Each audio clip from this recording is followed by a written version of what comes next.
lines. You know, one of the weirdest scenarios in 2016 in that election between Trump and Clinton, believe it or not, came after the election. It was when Clinton had just lost to reality show hosts, and they were seeking this rationale to explain how. Because on the day that Clinton lost, they had her winning, or her chances of winning, like 98% in Huffington Post. It wasn't that Clinton was running under a criminal investigation for like 2 years. It wasn't that she was the most hated candidate in the history of candidates up until the point that Donald Trump came on. It wasn't that she cheated Sanders. It wasn't the last minute revelation by Comey, even though they tried to explain it in that particular way. Nope. The reason that she lost was Trump was working with the Russians. And this was something that in the book Shattered, they made it very clear that within a couple of days, Clinton didn't seem to take any responsibility for that loss, and instead sought all of these other figures to blame it on, as opposed to blaming it on the thing that it actually was. Her failings as a candidate. It was on her.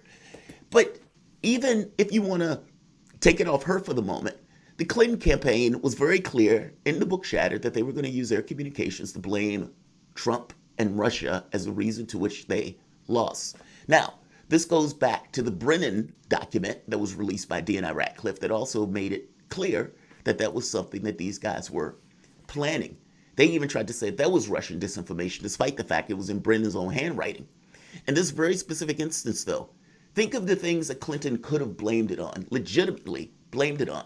They could have said it was interstate cross-check. They could have said it were voter ID laws. They could have said it was obscenely long waiting lines, 5 hours or more, going outside the confines of even when these things are open, scrubbing people from the voter rolls, closing voter locations. And mind you, the last 3 were things that the Democrats themselves did to scrub out Sanders in that primary in 2016. They could have fought any of these things in the courts. Some of these places, like Wisconsin, was only by like a few, like maybe 10,000 votes or more. It was more than 10,000, but it was close to 10,000, like 40,000 or something to that effect. Small vote totals. But they didn't bring this up. They didn't point to the Republicans and squarely say, no, we're going to fight this in the courts. We're going to fight this with Jill Stein. They didn't do any of that.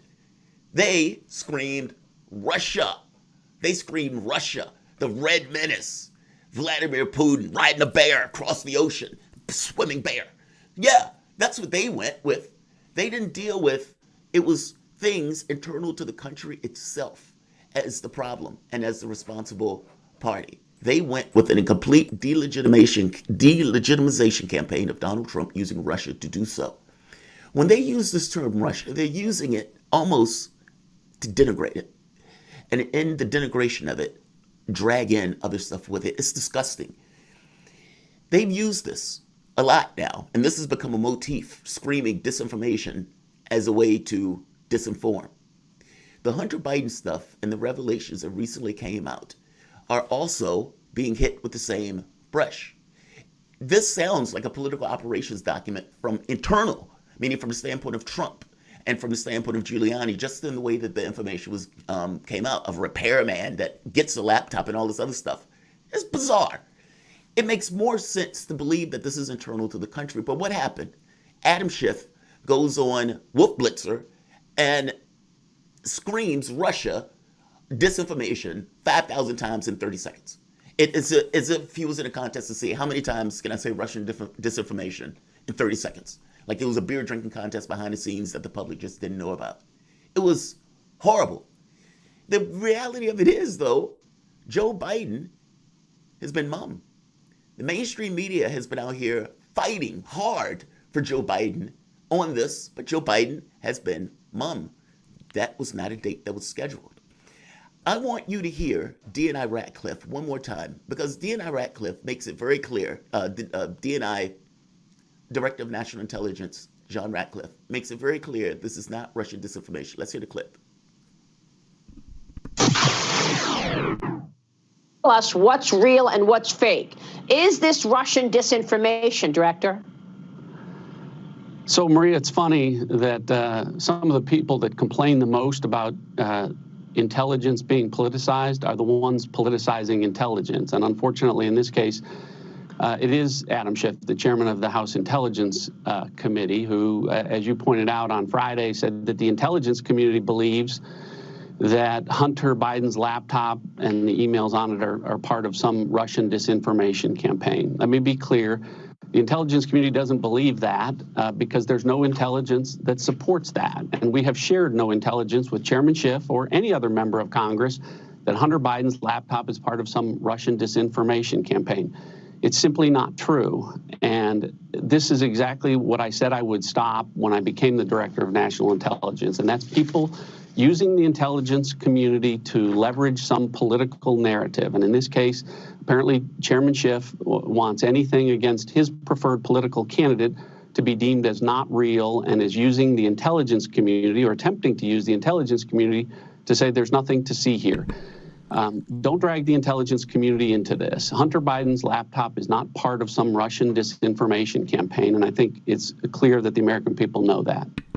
Now they're going to say that D&I Ratcliffe is part of Russian disinformation. It never ends. Understand why they do this. They did this in 2016 to, A, delegitimize Trump, to make it look like his win wasn't, in fact, an actual win. And they carried this on for the last 3 years with this notion of almost a soft coup. Right now, they're using it in the same way. Calling something Russian disinformation, I hate to tell you, has become, in and of itself, American disinformation.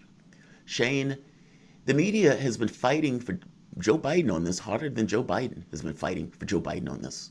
How weird. It seems like he's gone mum. And do you think this matters? I guess that's the question. I don't think it does, because I think the public has wed to their people. But do you think I'm wrong on that?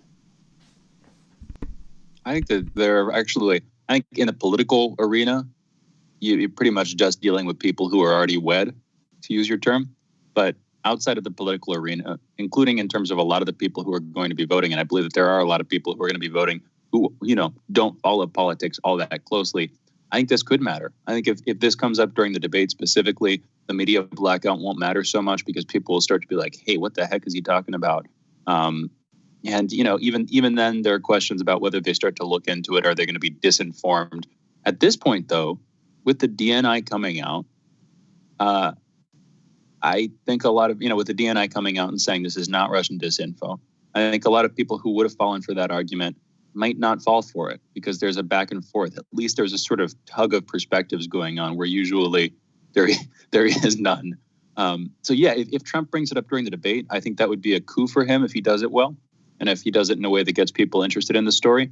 And this really is the October surprise. We'll see, though, if Democrats or the media drop anything in between now and Thursday, because that might drown that out too. Well, it sounds like they may have something else. Like, when they start leaking this, because I got to be honest, the Russian disinformation stuff at this point is getting aggravating. It's appalling, and it's xenophobic. I want to call it racist, because that's the way it feels. They basically are using a country as this kind of prop of denigration in order to castigate anything they don't like. And they paint this stuff with this brush, and you have Democrats who basically accept it as is. And the problem that I see with this is that if a Democrat gets in office, that momentum and energy doesn't just stop. That momentum keeps going with a bunch of rabid Democrats that are, just like Republicans, blaming outside influence for their own failings. And all of these, like, I don't know if you've heard, like, Ro Khanna. Ro Khanna was like, yeah, man, we're talking about packing the court. And Republicans put this many people in while blocking Obama. And it's like, dude, that's their job. That's what they're supposed to do. Like, they are things that, they're basically classifying things external that are internal to the country itself. And, it's your own failings. Deal with your own failings. Yeah, it is your own feelings. You got to deal with the hypocrisy, but of course hypocrites don't like to deal with their own hypocrisy. That's kind of where the hypocrisy thing comes in. I mean, you say that they carry that, I forget exactly the term, but that momentum. If they're anti-Russian going into power in an attempt to gain power, they, in an abstract sense, really the Democrats here. And if they get power, that's not going to stop there. The Russian antagonism, that'll be matched. That'll carry itself forward, and it won't stop with Russia. It'll carry forward to Iran too. Of course, we've had enough of that, and it'll be applied to China as well. I mean, really, what's going on here is just trying to maintain American military and economic supremacy around the world. This is a little bit of a tangent, but we're kind of going up against a break here, so I'm going to take it this way. I think we need to come up with a real, legitimate, genuine cross-base argument, like not a polarized argument, for why it is not good for America or for Americans to have this empire thing going on anymore. I think that we've sort of lost that way. And we've had guests on who've given us good arguments. Actually, a while back, Alex Craner, I guess we had on yesterday, he was talking about endogenous growth and how instead of sort of spending a bunch of money, spending a bunch of effort, trying to maintain our military around the world, trying to maintain these multilateral trade organizations that aren't so multilateral and don't actually help our trade that much, there's a lot more if we just start to invest in our country. And I think there's a real frickin' argument to be made there. But sadly, like the only people that I hear making that occasionally are people like Rand Paul in the political arena. If we had more of that, if we had a sort of economic philosophical basis for that stuff, I could see a real change in our political system. But as it is, each party is a war party. With Russia, I mean, with the Democrats, it's Russia. With the Republicans, it's China, and that's not stopping. And they're each kind of converging now. They're both Democrats and Republicans are also against, they're just against everybody, basically everybody who isn't America or the EU, apparently. But in any event, that's the you've got to go into a break. I think that's a feature of the declining empire. Honestly, I do. I don't think you do that, and if your system is doing great. No, I think you do that when your system is failing. I believe in phoenixes. Yeah, I believe in phoenixes. I believe that we have the ability to come back. I think that different nations, different people, different agents or organizations have done that thing. They've come back to life, and I think it's time for us to start thinking about how we can do that, and quickly, on our own soil, on our own ground. In any event, we've got to go into a break. You're listening to Fault Lines with Jamarl Thomas and Shane Stranahan. Back in.